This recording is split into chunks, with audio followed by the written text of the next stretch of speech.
നിറവിലേക്ക് സ്വാഗതം. എന്തും ദൈവത്തിനു വേണ്ടി സമർപ്പിക്കുക, അപ്പോൾ അവയെല്ലാം പ്രാർത്ഥനയായി രൂപാന്തരപ്പെടും. വിശുദ്ധ ജെറാൾഡ് മജല്ലയുടെ വാക്കുകളിൽ നിന്നും നമുക്ക് ആരംഭിക്കാം. ഈ മരുവിൽ സ്നേഹത്തണലായി എന്ന് തുടങ്ങുന്ന ആബേൽ യേശുദാസിന്റെ ഗാനമാണ് ആദ്യം.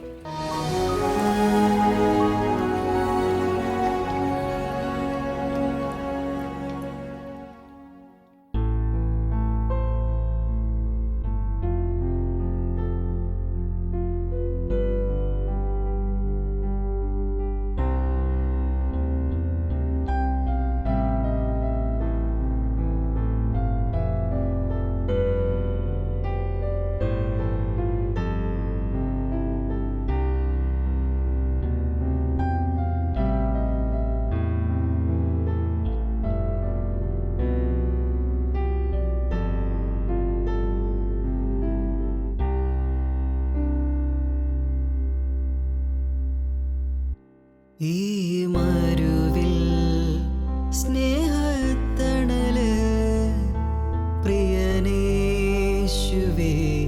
നീ മാത്രം. ഈ കനലിൽ വീശും തണുവ് പ്രിയനേശുവേ നീ മാത്രം. വീഴാമ്പൽ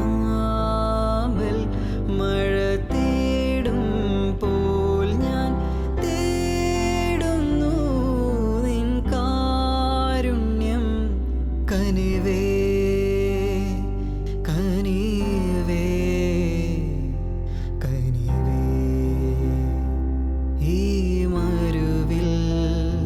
സ്നേഹത്തണല് പ്രിയനേശുവേ നീ മാത്രം.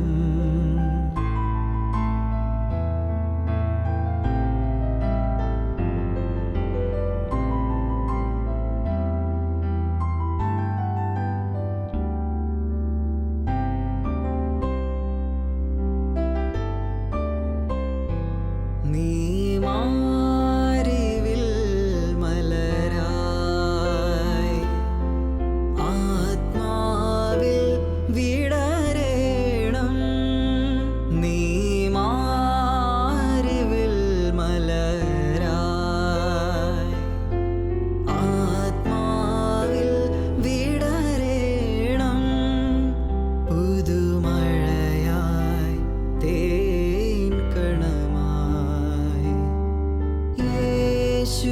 ജീവിത പാഴ്മരുഭൂമിയിൽ നീവാ കനിവായി. എൻ്റെ ആകാശം നീ, എൻ്റെ ആനന്ദം നീ, ഞാൻ ചേക്കേറും ചില്ലയും നീ. എൻ്റെ ആകാശം നീ, എൻ്റെ ആനന്ദം നീ, ഞാൻ ചേക്കേറും ചില്ലയും നീ. ഈ മരുവിൽ സ്നേഹത്തണല് പ്രിയനേശുവേ നീ മാത്രം.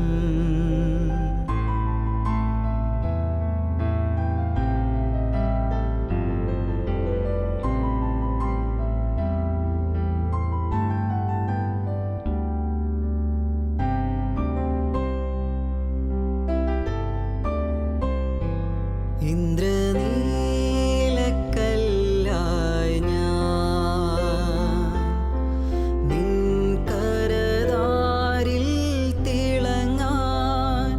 ഇന്ദ്രനീലക്കല്ലായി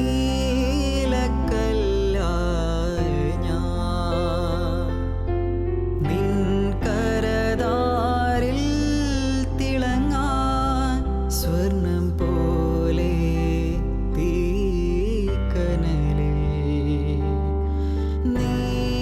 നീയൊരുക്കിയിടുന്ന വേദന പോലുമെൻ ഭാഗ്യം കനിവേ. എൻ്റെ ആകാശം നീ, എൻ്റെ ആനന്ദം നീ, ഞാൻ ചേക്കേറും ചില്ലയും നീ. എൻ്റെ ആകാശം നീ, എൻ്റെ ആനന്ദം നീ, ഞാൻ ചേക്കേറും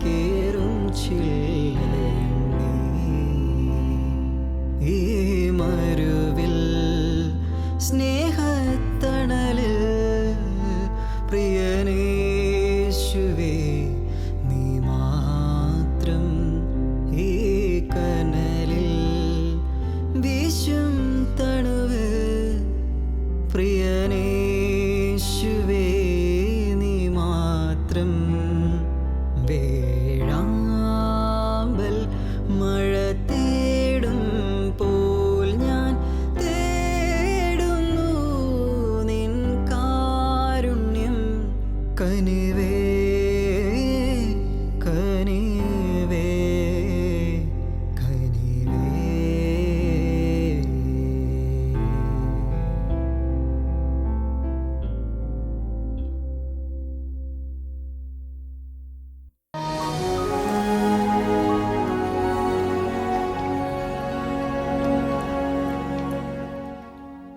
എല്ലാം ആത്മീയമായി സ്വീകരിക്കുമ്പോൾ എന്ത് സംഭവിക്കുന്നു എന്ന് വിശദമായി നമ്മോട് സംസാരിക്കുന്നത് ബ്രദർ സിജു ആലഞ്ചേരിയാണ്. കാണാം തോട്ട്സ് ഫോർ ലൈഫ്.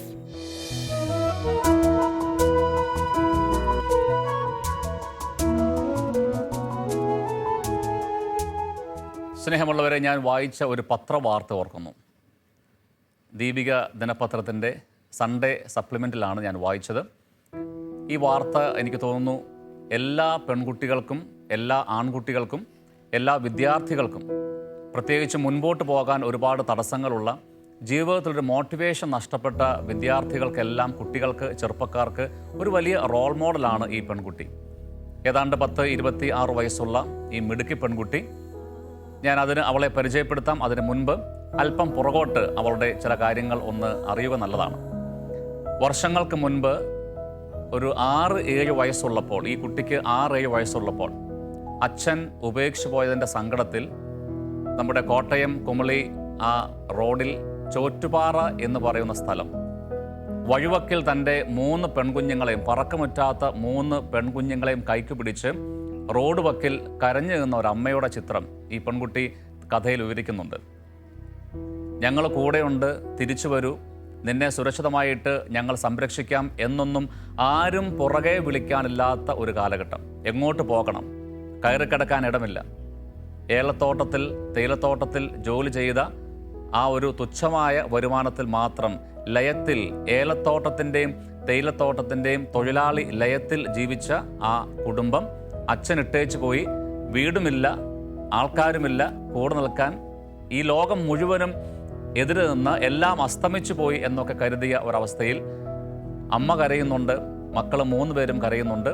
പക്ഷേ 7-8 വയസ്സുകാരി പെൺകുട്ടിക്ക് ദൈവം കൊടുത്തൊരു വലിയ നിശ്ചയദാർഢ്യം പോലെ, ഒരു വലിയ കോൺഫിഡൻസ്, ഒരു വലിയ അവിശ്വസനീയമായ ഒരു വലിയ കോൺഫിഡൻസ് ഈ കൊച്ചു പെൺകുട്ടി കിട്ടുകയാണ്. അവൾ കരയുന്നുണ്ടെങ്കിലും മനസ്സിൻ്റെ ഉള്ളിൻ്റെ ഉള്ളിൽ പറയുന്നു, മുൻപോട്ട് പോയേ പറ്റൂ, പഠിക്കണം, എനിക്കെൻ്റെ സ്വന്തം കാലിൽ നിൽക്കണം, എനിക്കൊരു ജോലി വേണം, എത്രമാത്രം മിടുക്കിയാകാമോ അത്രമാത്രം മിടുക്കിയാവണം, എനിക്ക് എൻ്റെ അമ്മയെ സംരക്ഷിക്കണം, എൻ്റെ അനുജത്തിമാരെ നോക്കണം, അവർക്ക് ഞാൻ മാത്രമേ ഉള്ളൂ, എനിക്ക് ഞാൻ മാത്രമേ ഉള്ളൂ, എൻ്റെ കുടുംബത്തിന് ഞാൻ മാത്രമേ ഉള്ളൂ. പ്രിയപ്പെട്ടവർ, ഇന്ന് അവൾ BEd M.Ed റാങ്ക് മാർക്കിൽ പാസ്സായി. MPhil ഉണ്ട്, നെറ്റുണ്ട്, PhD കംപ്ലീറ്റ് ചെയ്തുകൊണ്ടിരിക്കുന്നു. ഇപ്പോൾ അവളൊരു ഗവൺമെൻറ് സർവീസിൽ അധ്യാപികയായിട്ട് ജോലി ചെയ്യുന്നു. സിവിൽ സർവീസാണ് മോഹം. IAS-കാരിയായി ഈ ലോകത്ത്, പ്രത്യേകിച്ചും ഇന്ത്യയിൽ അവളുടെ നാടിനെ തന്നെ സേവിക്കണം എന്നാണ് അവളുടെ ആഗ്രഹം.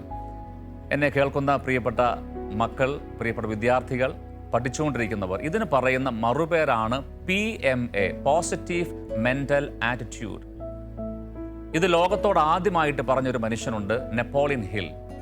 അദ്ദേഹത്തിൻ്റെ വളരെ പ്രശസ്തമായ ഒരു പുസ്തകം തിങ്ക് ആൻഡ് ഗ്രോ റിച്ച്. അതിൽ കൃത്യമായിട്ടും അദ്ദേഹം എഴുതി വെച്ചിട്ടുണ്ട്, when you have a positive mental disposition or framework, നിങ്ങൾക്ക് വളരെ ശുഭാപ്തി വിശ്വാസത്തോടു കൂടിയുള്ള, വളരെ ആത്മവിശ്വാസം നിറഞ്ഞ ഒരു മാനസികാവസ്ഥയിൽ നിങ്ങൾ എത്തിച്ചേർന്നാൽ അതിൻ്റെ പേരാണ് PMA, പോസിറ്റീവ് മെൻ്റൽ ആറ്റിറ്റ്യൂഡ്. അങ്ങനെയുണ്ടെങ്കിൽ നിങ്ങളെ തോൽപ്പിക്കാൻ, പ്രിയപ്പെട്ടവരെ, ആർക്കും പറ്റില്ല. മുൻപോട്ട് പോകാൻ നിങ്ങൾക്ക് ഒരുപാട് ചിറകുകൾ നിങ്ങളെ സഹായിക്കുന്നതായിട്ട് നിങ്ങൾക്ക് ഫീൽ ചെയ്യും. ഈ ഒരു പോസിറ്റീവ് മെൻ്റൽ ആറ്റിറ്റ്യൂഡ് 8-ാം വയസ്സിൽ 7-ാം വയസ്സിൽ റോഡ് വക്കൽ കരഞ്ഞിരുന്ന ഈ പെൺകുട്ടിയെ ദൈവം കൊടുത്ത, അല്ലെങ്കിൽ അവൾ തന്നെ ഉണ്ടാക്കിയെടുത്ത ഒരു വലിയ മാനസികാവസ്ഥയുടെ പേരാണ് പോസിറ്റിവിറ്റി. ഇങ്ങനെയുള്ളവർക്ക് മാത്രമേ ബന്ധങ്ങൾ ആസ്വദിക്കാൻ പറ്റുകയുള്ളൂ. ആ ബുക്കിൽ നെപ്പോളിയൻ ഹിൽ കൃത്യമായിട്ടും പറയുന്നുണ്ട്, ജീവിതത്തെ പോസിറ്റീവായിട്ട് ശുഭാപ്തി വിശ്വാസത്തിൽ കാണുന്നവർക്ക് ജീവിതം ആസ്വദിക്കാൻ പറ്റും, ഉയരങ്ങൾ താണ്ടാൻ പറ്റും, ബന്ധങ്ങൾ ആസ്വദിക്കാൻ പറ്റും, അവർക്ക് അവരുടെ സ്വപ്നങ്ങൾ ഏറ്റവും എളുപ്പത്തിൽ കരഗതമാക്കാൻ പറ്റും. പ്രിയപ്പെട്ടവരെ, ഞാൻ 3 പേരെ പരിചയപ്പെടുത്താം. ഒരുപക്ഷെ നിങ്ങൾക്ക് പറഞ്ഞു കഴിയുമ്പോൾ നിങ്ങൾക്ക് എല്ലാവർക്കും അറിയാവുന്ന ഒരു മോട്ടിവേഷൻ സ്പീക്കർ, ഈ ഒരു കാലഘട്ടത്തിൽ ലോകം കീഴടക്കിയ, ജനമനസ്സുകളെ ഒരുപാട് സ്വാധീനിച്ച ഒരു കൊച്ചു മനുഷ്യൻ, നിക് വുജിക് ഫ്രം ഓസ്ട്രേലിയ. നിങ്ങൾക്കെല്ലാം അറിയാം. 75-ലധികം രാജ്യങ്ങളാണ് ഓടി നടന്ന അദ്ദേഹം ചെറുപ്പക്കാരെ, പല പ്രായത്തിലുള്ളവരെ മോട്ടിവേറ്റ് ചെയ്യുക, ഇൻസ്പയർ ചെയ്യുക. ഏതാണ്ട് 10-ലധികം പുസ്തകങ്ങൾ എഴുതിയിട്ടുണ്ട്. സുന്ദരിയായ ഭാര്യ, ഞാൻ മനസ്സിലാക്കിയിടത്തോളം 3 മക്കളുണ്ട് നിക്കിന്. അദ്ദേഹത്തിൻ്റെ ആത്മകഥയുടെ പേരാണ് no arms, no limbs, no worries. കൈകളുമില്ല, കാലുകളുമില്ല, സങ്കടങ്ങളുമില്ല. പ്രിയപ്പെട്ടവരെ, കൈകളുമില്ല, കാലുകളുമില്ല, അതൊരു റിയാലിറ്റിയാണ്. പക്ഷേ സങ്കടങ്ങളില്ല, അതിൻ്റെ പേരാണ് ആറ്റിറ്റ്യൂഡ്. നമുക്ക് യാഥാർത്ഥ്യങ്ങളിൽ നിന്ന് ഒളിച്ചോടാൻ പറ്റില്ല. യാഥാർത്ഥ്യങ്ങളെ നമുക്ക് മറക്കാൻ പറ്റില്ല. ഉദാഹരണം പറഞ്ഞാൽ, നിക്കിൻ്റെ ജീവിതത്തിൽ കൈകളില്ല, കാലുകളില്ല, ഒരുപാട് കുറവുകളുണ്ട്. അതൊരു റിയാലിറ്റിയാണ്, അതൊരു യാഥാർത്ഥ്യമാണ്. അതിനെ ഒരിക്കലും നമുക്ക് അവോയ്ഡ് ചെയ്യാൻ പറ്റില്ല. പക്ഷേ ഈ റിയാലിറ്റീസിനേക്കാളും വലുതാണ് മനോഭാവം. അതുകൊണ്ട് ആ സൈക്കോളജിയിൽ അതിമനോഹരമായ ഒരു മാനേജ്മെൻറ്റ് ചിന്തയുണ്ട്. Your attitude is more important than the reality. വസ്തുതകളെക്കാളും യാഥാർത്ഥ്യങ്ങളെക്കാളും വളരെ വലുതാണ് നമ്മുടെ മനോഭാവം. അച്ഛൻ ഇട്ടിട്ട് പോയി, അമ്മയും 2 അനുജത്തിമാരും, കയറി കിടക്കാൻ ഒന്നുമില്ല, മുൻപോട്ട് പോകാൻ ഒരു പ്രതീക്ഷയുമില്ല. ഇതൊരു റിയാലിറ്റിയാണ്. പക്ഷെ ആ പെൺകുട്ടിക്ക് ഓർക്കണം, വെറും 8-ാം വയസ്സിലാണ് ആ പെൺകുട്ടിക്ക് ഉണ്ടായ ഒരു വലിയ മോട്ടിവേഷൻ. ഇത്രയും യാഥാർത്ഥ്യങ്ങൾ മുൻപിൽ നിൽക്കുമ്പോഴും എനിക്ക് പഠിക്കണം, എനിക്ക് ഉയരണം, എനിക്ക് മിടുക്കിയാകണം, എനിക്ക് എൻ്റെ കുടുംബത്തെ സംരക്ഷിക്കണം. ഇതാണ് attitude. So your attitude is more important than the reality. അദ്ദേഹത്തിൻ്റെ മനോഹരമായ, നിക് വുജിക്കിൻ്റെ മനോഹരമായ ആ മോട്ടിവേഷൻ ഓട്ടോബയോഗ്രഫി ആത്മകഥയിൽ കുറിച്ചു വച്ചിട്ടുണ്ട്. ദൈവം അറിയാതെയല്ല ഞാൻ ഇതുപോലെ ചുരുണ്ടു പോയത്. ദൈവം അനുവദിക്കാതെയല്ല ഞാൻ ഇതുപോലെ ചുരുണ്ടു പോയത്. പ്രിയപ്പെട്ടവരെ, മാനേജ്മെൻറ്റിൽ കൃത്യമായിട്ട് സ്റ്റഡികളുണ്ട്. നിങ്ങൾ ഗൂഗിൾ സെർച്ച് ചെയ്തുകൊള്ളുക. സ്പിരിച്വാലിറ്റിയും സ്പിരിച്വൽ ഇൻ്റലിജൻസും പോസിറ്റിവിറ്റിയും തമ്മിൽ ഒരു വലിയ അഭേദ്യമായ ബന്ധമുണ്ട്. എന്ന് പറഞ്ഞാൽ, ജീവിതത്തെ ദൈവോത്മകമായിട്ട് അല്ലെങ്കിൽ ആത്മീയമായിട്ട് ഒരു സ്പിരിച്വലി ഇൻ്റലിജൻ്റ് ആയിട്ട് കാണുന്ന വ്യക്തിയുടെ പോസിറ്റിവിറ്റിയുടെ, ശുഭാപ്തി വിശ്വാസത്തിൻ്റെ അളവ് വളരെ കൂടുതലായിരിക്കും. ഞാൻ എല്ലാവർക്കും അറിയാവുന്ന ഒരു പ്രിയപ്പെട്ട കുടുംബത്തെ പരിചയപ്പെടുത്തുകയാണ്. അനുരാഗിണി ഇതായൻ. ആ പാട്ടൊക്കെ എത്ര മനോഹരമാണല്ലേ. ദേവാങ്കണങ്ങൾ കൈയൊഴിഞ്ഞ താരകം. ഇതുപോലെ വളരെ ആർദ്രമായ സ്നേഹം, പ്രണയം, വിരഹം, ഇതുപോലെയുള്ള മനോഹരമായ പാട്ടുകൾ മലയാളികൾക്ക് സമ്മാനിച്ച ആ പ്രിയപ്പെട്ട മഹാഗായകനെ നമുക്ക് മറക്കാൻ പറ്റുമോ? നമ്മുടെ ജോൺസൺ മാഷാണ്. ജോൺസൺ മാഷിൻ്റെ പ്രിയപ്പെട്ട ഭാര്യ നമുക്കെല്ലാം അറിയാം, റാണി ചേച്ചി. ഞാനിത് എല്ലാവർക്കും അറിയാവുന്ന, ഒരുപക്ഷെ റാണി ചേച്ചിയെ നേരിട്ടുമൊക്കെ അറിയാവുന്ന ഒരുപാട് പേര് എന്നെ കേൾക്കുമ്പോൾ നിങ്ങളത് ശരിവെക്കും. ഒരു TV ചാനലിൽ അഭിമുഖത്തിൽ, ഒരു ഇൻ്റർവ്യൂവിൽ ഞാൻ കണ്ടതാണ്, കേട്ടതാണ്. പ്രിയപ്പെട്ടവരെ, കമൻറ്റ് ബോക്സ് നോക്കുമ്പോൾ കണ്ണ് നിറയാതെ ഇത് കാണാൻ പറ്റില്ല എന്ന് ആയിരക്കണക്കിന് കമൻറ്റുകളുണ്ട്. സത്യമാണ്, ഇത് കാണുന്നവർക്ക് കണ്ണ് നിറയാതെ അത് കാണാൻ പറ്റില്ല. നമുക്കെല്ലാം ചരിത്രമറിയാം. ജോൺസൺ മാഷിൻ്റെ മരണത്തിന് ശേഷം പ്രിയപ്പെട്ട മകൻ ഒരു ബൈക്ക് ആക്സിഡൻറ്റിൽ ദാരുണമായിട്ട് മരണപ്പെടുന്നു. അതിനും ശേഷം ആ മുറിവ് ഉണങ്ങുന്നതിന് മുൻപ് തന്നെ പ്രിയപ്പെട്ട മകൾ, ഏക മകൾ മരണപ്പെടുന്നു. അങ്ങനെ പ്രിയപ്പെട്ട അപ്പൻ, ഭർത്താവ്, മകൻ, മകൾ, ഇനി പ്രതീക്ഷിക്കാനൊന്നുമില്ല. ശരിക്കും ഈ ഒരു ഇൻ്റർവ്യൂവിൽ പ്രിയപ്പെട്ട റാണി ചേച്ചി പറയുന്ന കാര്യമുണ്ട്. ആ ഒരു ഇൻ്റർവ്യൂറിനോട്, ചുവർ ചിത്രത്തിലായിരിക്കുന്ന പ്രിയപ്പെട്ട ജോൺസൺ മാഷിൻ്റെയും പ്രിയപ്പെട്ട മകൻ്റെയും മകളുടെയും അടുത്ത് ഒരു ചുവർ ചിത്രമായിട്ട് ആത്മഹത്യ ചെയ്ത ഒരു അമ്മ നിങ്ങൾക്കിപ്പോൾ കാണാൻ പറ്റാത്തതിൻ്റെ കാരണം, അല്ല എങ്കിൽ കേരളത്തിലെ ഏതെങ്കിലുമൊക്കെ ഒരു ഭ്രാന്താശുപത്രിയിൽ ഒരു ഭ്രാന്തിയെപ്പോലെ എന്നെ, അല്ലെങ്കിൽ മാനസിക നില തെറ്റിയവളെ പോലെ കാണാൻ പറ്റാത്തതിൻ്റെ കാരണം ഒരൊറ്റ കാരണമേ ഉള്ളൂ. ഞാനെല്ലാം ആത്മീയമായിട്ട് ബലപ്പെട്ട് എല്ലാം ആത്മീയമായിട്ട് അങ്ങ് സ്വീകരിക്കുകയാണ്. പ്രിയപ്പെട്ടവരെ, ഇത് നിസ്സാരമായ കാര്യമല്ല. റിസർച്ചുകൾ പറയുന്നു, ഒരുപാട് സ്റ്റഡികൾ പറയുന്നുണ്ട്. പോസിറ്റിവിറ്റി എന്ന് പറഞ്ഞാൽ അതിൻ്റെ മറുപേരാണ് സ്പിരിച്വൽ ഇൻ്റലിജൻസ്, ആത്മീയത. ആത്മീയമായിട്ട് ചിന്തിക്കുന്ന ഒരു വ്യക്തിക്ക് ജീവിതത്തെ പോസിറ്റീവായിട്ട് കാണാതിരിക്കാൻ പറ്റില്ല. ഇനി എന്താണ് ശരിക്കും ഒറ്റവാക്കിൽ പറഞ്ഞാൽ സ്പിരിച്വാലിറ്റി? ദൈവം അറിയാതെ എൻ്റെ ജീവിതത്തിൽ ഒന്നും സംഭവിച്ചിട്ടില്ല, ഒന്നും സംഭവിക്കില്ല. ഈ ഒരു വലിയ ചിന്തയാണ്, ഈ ഒരു വലിയ വിചാരമാണ്, ഈ ഒരു വലിയ വിശ്വാസമാണ് ശരിക്കും ഒറ്റ വാക്കിൽ പറഞ്ഞാൽ സിമ്പിൾ സ്പിരിച്വാലിറ്റി. ദൈവം അറിയാതെയല്ല ഒന്നും സംഭവിച്ചത്.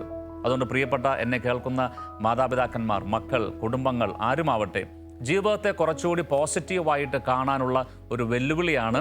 ജീവിതത്തെ കുറച്ചുകൂടി ശുഭാപ്തി വിശ്വാസത്തോടെ ഒരു പോസിറ്റീവ് മെൻ്റൽ ആറ്റിറ്റ്യൂഡിൽ നമ്മൾ കണ്ടാൽ കുറച്ചുകൂടി ജീവിതങ്ങൾ ആസ്വദിക്കാൻ പറ്റും, കുറച്ചുകൂടി ബന്ധങ്ങൾ ആസ്വദിക്കാൻ പറ്റും. ഇനി 2 പേരെ കൂടി പരിചയപ്പെടുത്താം. നമുക്കെല്ലാം അറിയാം, 2 പേരും ബിബ്ലിക്കൽ ബൈബിളിലുള്ള 2 ക്യാരക്ടേഴ്സാണ്. പൂർവ്വ യൗസേപ്പ്. ഓർക്കാനാണെങ്കിൽ, നെഗറ്റീവായിട്ട് ചിന്തിക്കാനാണെങ്കിൽ, പരാതി പറയാനാണെങ്കിൽ, സങ്കടപ്പെടാനാണെങ്കിൽ, ദൈവത്തെ പോലും തള്ളിപ്പറയാനാണെങ്കിൽ ഇതുപോലെ സാഹചര്യങ്ങൾ ഉണ്ടായിരുന്ന ഒരു മനുഷ്യനുണ്ടോ?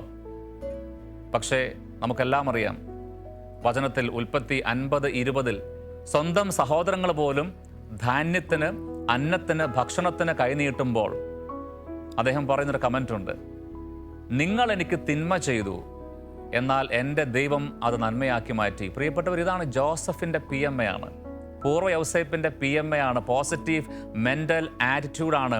നിങ്ങൾ എനിക്ക് തിന്മ ചെയ്തു, എന്നാൽ എൻ്റെ ദൈവം അത് നന്മയാക്കി മാറ്റി. ഇതാണ് ശുഭാപ്തി വിശ്വാസം. സൈക്കോളജിയിൽ ഈ ഒരു പോസിറ്റീവ് മെൻ്റൽ ആറ്റിറ്റ്യൂഡിന് ഒരുപാട് വാക്കുകൾ പറയാം.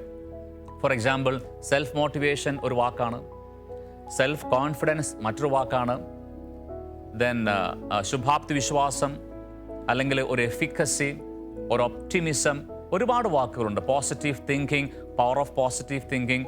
പക്ഷേ പ്രിയപ്പെട്ടവരെ, ആത്മീയതയിൽ ഇതിനൊരൊറ്റ വാക്കേ ഉള്ളൂ, അതാണ് റോമ 5:5 പ്രത്യാശ. ഈ പോസിറ്റിവിറ്റിയുടെ ആത്മീയ തലത്തിലെ ഒരൊറ്റ വാക്കാണ് റോമ 5:5 പ്രത്യാശ നമ്മെ നിരാശരാക്കുന്നില്ല. അതുകൊണ്ട് ഈ ഒരു പോസിറ്റിവിറ്റിയിലേക്ക്, പൂർവ്വ യൗസേപ്പിൻ്റെ പോസിറ്റിവിറ്റിയിലേക്ക്, നിക് വുജിക്കിൻ്റെ ആ ഒരു പോസിറ്റിവിറ്റിയിലേക്ക് ഇനിയുമുണ്ട് ജോബ്. ഒരു കുടുംബസ്ഥനെ സംബന്ധിച്ച്, എന്നെ ശ്രവിക്കുന്ന പ്രിയപ്പെട്ട കുടുംബസ്ഥർ, നിങ്ങൾക്കെല്ലാം അറിയാം, ഒരു ഭർത്താവിൻ്റെ ഭാര്യയുടെ ഏറ്റവും വലിയ സങ്കടമെന്ന് പറഞ്ഞാൽ സാമ്പത്തിക പരാജയമൊന്നും അല്ലെന്നേ. ഒരു ഭാര്യയുടെ ഭർത്താവിൻ്റെ കുടുംബത്തിൻ്റെ ഏറ്റവും വലിയ സങ്കടമെന്ന് പറഞ്ഞാൽ ജോലി പോയത് മാത്രമല്ല, അല്ലെങ്കിൽ ജീവിതത്തിൻ്റെ ചില സഹനങ്ങൾ, ജീവിതത്തിൻ്റെ രോഗങ്ങൾ, ഇത് മാത്രമല്ല. ഇതിലും വലിയ സങ്കടമുണ്ട്, ഭാര്യ കുറ്റപ്പെടുത്തുക, പരിഹസിക്കുക. ശരിയല്ല? ഒരു ഭർത്താവിൻ്റെ ഏറ്റവും വലിയ സങ്കടമെന്ന് പറഞ്ഞാൽ ഭാര്യ സംശയിക്കുക, ഭാര്യ പരിഹസിക്കുക, ഭാര്യ കുറ്റപ്പെടുത്തുക. നേരെ തിരിച്ചും, ഒരു ഭാര്യയുടെ ഏറ്റവും വലിയ സങ്കടം ഭർത്താവ് മനസ്സിലാക്കുന്നില്ല, ഭർത്താവ് കുറ്റപ്പെടുത്തുന്നു, ഭർത്താവ് വിശ്വസിക്കുന്നില്ല.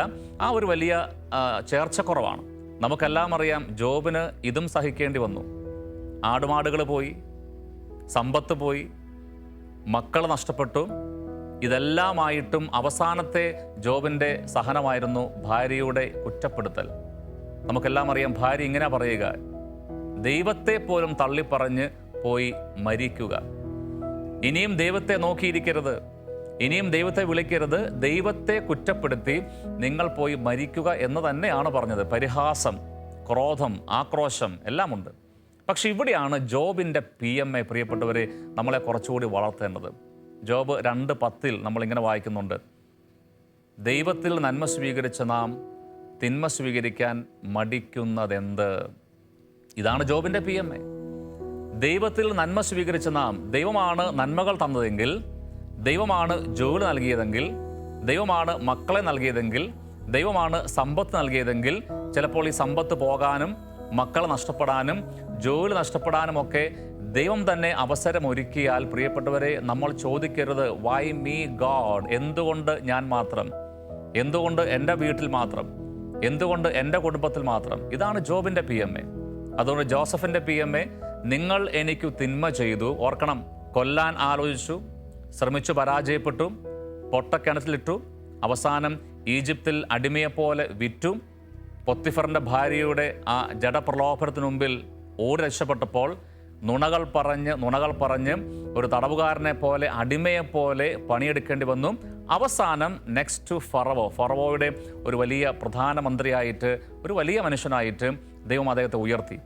ഇങ്ങനെ വന്ന ഈ മനുഷ്യനാണ് കുറ്റപ്പെടുത്താനും, സങ്കടം പറയാനും, നിരാശപ്പെടാനുമൊക്കെ ഒരുപാട് നൂറുകണക്കിന്, ആയിരക്കണക്കിന് സാഹചര്യങ്ങൾ മുൻപിൽ നിറഞ്ഞു കിടക്കുമ്പോഴും ഈ മനുഷ്യൻ പറഞ്ഞത്, ദൈവം എന്നെ ഉയർത്തി, നിങ്ങൾ എന്നെ താഴ്ത്താൻ ശ്രമിച്ചു, നിങ്ങൾ എന്നെ തകർക്കാൻ ശ്രമിച്ചു, പക്ഷെ എൻ്റെ ദൈവം എന്നെ ഉയർത്തി.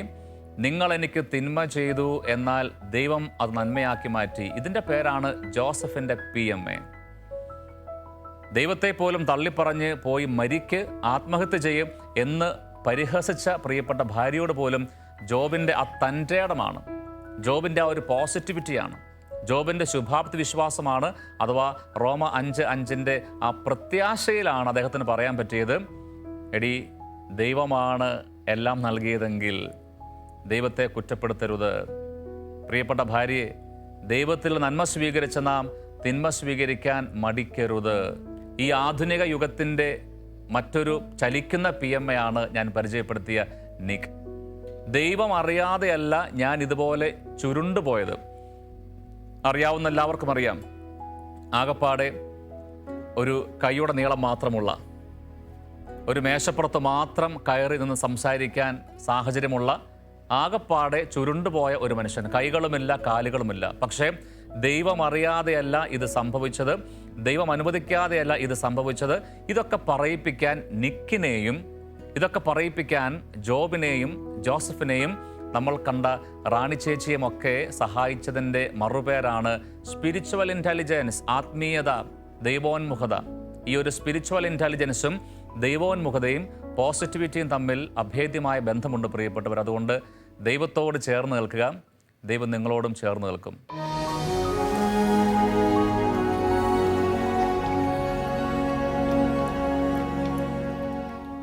പോസിറ്റീവ് വൈബ്സിൽ ലിനറ്റ് ഇന്ന് പുതിയൊരു വീഡിയോയും അതിലെ ദൈവചിന്തയുമായി റെഡിയാണ്.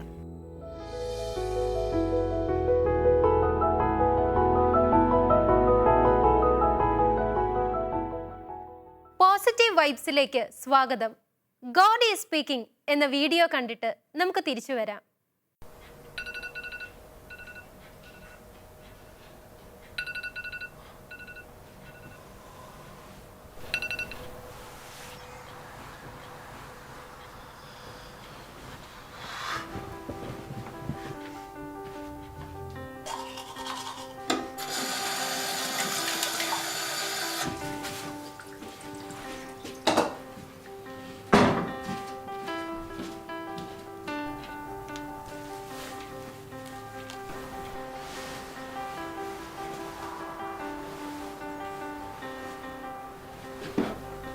Yeah, so I should be in the next hour or so.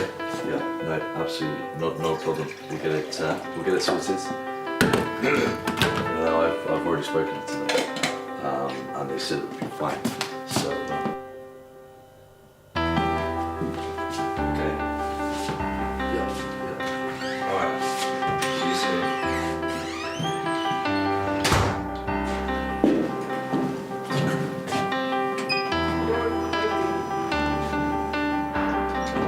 Station is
നമ്മുടെയൊക്കെ ജീവിതം വിവിധങ്ങളായ തിരക്കുകളാൽ നിറഞ്ഞതാണല്ലേ. രാവിലെ ഉണരുമ്പോൾ മുതൽ രാത്രി ഉറങ്ങുന്നത് വരെ പല കാര്യങ്ങളാൽ നാം എപ്പോഴും എൻഗേജ്ഡ് ആയിരിക്കും. വീട്ടിലെ വിവിധങ്ങളായ ആവശ്യങ്ങൾ, അത് കഴിയുമ്പോൾ ജോലി സംബന്ധമായ കാര്യങ്ങൾ, എല്ലാം കൂടെ കഴിയുമ്പോൾ നമ്മൾ വല്ലാതെ തളർന്നിട്ടുണ്ടാകും. നാം ഏതൊരു കാര്യം ചെയ്യുമ്പോഴും നമ്മെ വളരെയധികം കരുതലോടെ നോക്കുന്ന ഒരു നല്ല ദൈവം എപ്പോഴും നമ്മോടൊപ്പമുണ്ട്. നാം വിഷമിച്ചിരിക്കുമ്പോൾ ആശ്വസിപ്പിക്കാനും സന്തോഷിക്കുമ്പോൾ നമ്മുടെ സന്തോഷങ്ങളിൽ പങ്കുചേരുവാനും ഒക്കെ ആഗ്രഹിച്ച് എപ്പോഴും നമ്മുടെ കൂടെ തന്നെയുണ്ട്.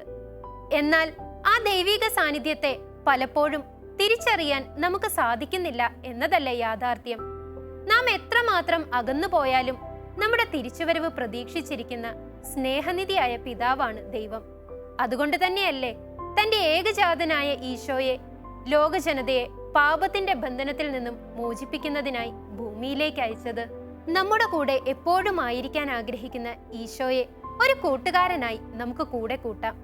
തിരുവചനം നമ്മെ ഓർമ്മപ്പെടുത്തുന്നുണ്ട്, നിന്റെ അപ്പനും അമ്മയും നിന്നെ ഉപേക്ഷിച്ചാലും ഞാൻ ഒരിക്കലും നിന്നെ ഉപേക്ഷിക്കുകയില്ലെന്ന്. ആരെല്ലാം നമ്മെ തള്ളിപ്പറഞ്ഞാലും അവഗണിച്ചാലും മാറോട് ചേർത്ത് നമ്മെ സ്നേഹിക്കുന്ന നല്ല ദൈവമാണ് എപ്പോഴും നമ്മോടൊപ്പമുള്ളത്. ഈ നല്ല ദൈവത്തെയല്ലേ പലപ്പോഴും നാം മറന്നു പോകുന്നത്. നമ്മുടെ ഓരോ ദിവസവും ദൈവത്തിന്റെ ദാനമാണ്. അതുകൊണ്ട് തന്നെ നമ്മെ കാത്തു പരിപാലിക്കുന്ന ആ ദൈവത്തിന്റെ കൂടെ ആയിരിക്കേണ്ടേ നാം ഓരോ ദിവസവും ചിലവഴിക്കേണ്ടത്. ഒരു വ്യക്തിയുടെ ജീവിതത്തിലെ പ്രഭാതം മുതൽ പ്രദോഷം വരെയുള്ള കാര്യങ്ങളാണല്ലേ നാം ഇപ്പോൾ വീഡിയോയിലൂടെ കണ്ടത്. എന്നാൽ അദ്ദേഹത്തോടൊപ്പം എപ്പോഴും ആയിരിക്കുന്ന ദൈവിക സാന്നിധ്യത്തെ തിരിച്ചറിയാനോ മനസ്സിലാക്കാനോ അദ്ദേഹത്തിന് സാധിക്കുന്നില്ല. ഓരോ നിമിഷവും കാത്തു പരിപാലിക്കുന്നതിനെ ഓർത്ത് നന്ദി പറയേണ്ടതായ എത്രയോ അവസരങ്ങൾ, സന്ദർഭങ്ങൾ, പക്ഷേ അതൊന്നും തിരിച്ചറിയപ്പെടുന്നില്ല. നമ്മുടെ ജീവിതത്തെയും നമുക്കൊന്ന് പരിശോധിക്കാം. ജീവിതത്തിലെ കൊച്ചു കൊച്ചു സന്തോഷങ്ങൾ ഈശോയോട് പങ്കുവയ്ക്കാനും അനുദിനം നമ്മെ വഴി നടത്തുന്ന അവിടുത്തെ കരുണയെ ഓർത്ത് നന്ദി പറയാനും അതുവഴി ഈശോയോടൊത്തുള്ള നല്ലൊരു ജീവിതം പടുത്തുയർത്താനും നമുക്ക് പരിശ്രമിക്കാം.